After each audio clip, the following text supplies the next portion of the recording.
Hello viewers, Assalamu alaikum. Welcome to my channel. I am a regular content creator. I upload video daily on YouTube.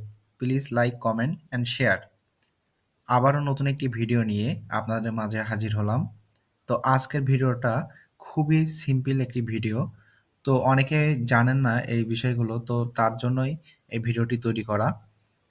তো এই যে আমাদের ডেস্কটপে যে আইকনগুলো দেখছেন, এইগুলো কিন্তু অনেক সময় বিভিন্ন রকম ভাবে সাজানো থাকে। তো আমরা এগুলো যদি আমরা রাইট ক্লিক করি, দেন এখান থেকে শর্ট বাই-তে ক্লিক করি, দেখুন এখানে আমাদের কিন্তু কয়েকটি আ আরকি আ অপশন আসছে। আমরা যদি নেমে ক্লিক করি, তাহলে আমাদের নেম অনুযায়ী এটি সাজিয়ে আসবে। দেন আমরা যদি এখান থেকে শর্ট বাই-তে ক্লিক করি, দেন এখান থেকে সাইজ, তো আমাদের সাইজ অনুযায়ী আসবে। তো এটি আমরা কিন্তু আমাদের মতো করে সাজায় রাখতে পারি। তো দেখুন আমরা যদি যেকোনো আইকন টেনে নিয়ে আসি, এগুলো কিন্তু ইজিলি আমরা যেখানে খুশি সেখানে এটা টেনে নিয়ে আসতে পারতেছি। কিন্তু অনেক সময় দেখা যায় আমরা এটা চাইলেও সরাতে পারি না। তো এই সমস্যা যারা ফেস করেন, তো তারা কিভাবে এটি সমাধান করবেন? তো এটি খুবই সিম্পল একটা জিনিস। দেখুন আমরা যদি কিবোর্ড মাউসের রাইট বাটন ক্লিক করি, দেন এখান থেকে ভিউতে ক্লিক করি, দেখুন এখানে কিছু অপশান দেখা যাচ্ছে।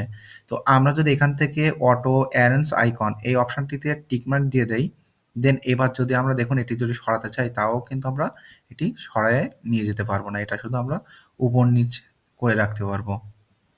সরি, এটি আমার রিসাইকেল বিনে চলে গেছে। তো আমি এটি, আচ্ছা এটি আমার কেটে গেছে।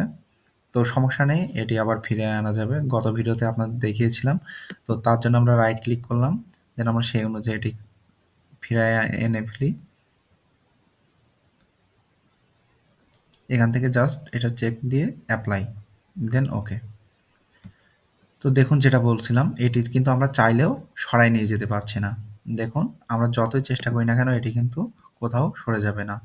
তো আমরা যদি আবারও এখান থেকে রাইট ক্লিক করে ভিউতে ক্লিক করি, দেন এখান থেকে অটো অ্যারেঞ্জ আইকনটি আবার উঠায় দেই, তাহলে এবার দেখুন আমরা কিন্তু চাইলে যেখানে খুশি এটি সরায় নিয়ে যেতে পারতেছি। তো এই সমস্যা যারা ফেস করতেন, আশা করি এই ভিডিওটি দেখার পরে এই সমস্যাটি আর থাকবে না। তো ভিডিওটি ভালো লেগে থাকলে অবশ্যই ভিডিওটিতে একটি লাইক দিবেন এবং কমেন্ট করে জানাবেন ভিডিওটি কেমন লাগছে, এবং আমাদের চ্যানেলটি সাবস্ক্রাইব করে নতুন ভিডিও দেখার আমন্ত্রণ রইল। ধন্যবাদ।